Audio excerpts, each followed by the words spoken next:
The Ukrainian missile strike that dramatically blew up the Russian Navy landing ship Novocherkassk in the port of Feodosia in southeastern Crimea on Tuesday also sank another vessel, the old training ship UTS-150.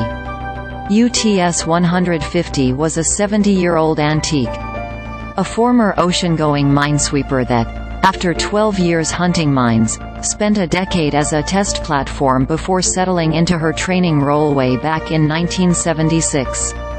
The 190-foot, 600-ton vessel was moored near Novocherkassk when, on Tuesday morning, Ukrainian Air Force Sukhoi Su-24 bombers struck the landing ship with either British-made Storm Shadow cruise missiles or similar, French-made Scalp EGs.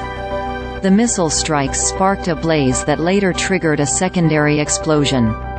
The Russian Black Sea Fleet apparently was using Novocherkassk to haul ammunition to Russian ground forces in southern Ukraine.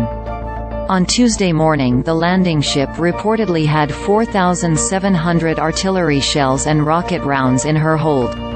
Those rounds exploded with the force of at least 30 tons of TNT, disintegrating Novocherkassk, damaging buildings across Feodosia and sinking UTS-150 at her mooring.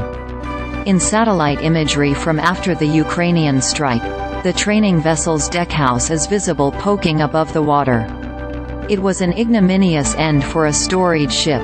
UTS-150 launched at the shipyard in Kerch, in Russia just east of Crimea, in 1953. She was one of more than 200 T-43 class minesweepers the Soviet Navy built between 1948 and 1955. The Chinese and Polish Navy built their own copies under license. They were simple, versatile ships, equipped with radar and sonar, initially sailing with twin 37mm guns and eventually adding twin 25mm guns as well as depth charges and mine racks. The T-43s could do more than sweep for mines. The diesel-powered vessels also could lay mines, hunt submarines and perform basic patrol duties. It's not for no reason that a few T-43s remained active in fleets outside of Russia as late as 2015. In Russia, any surviving T-43s most likely strictly are training ships.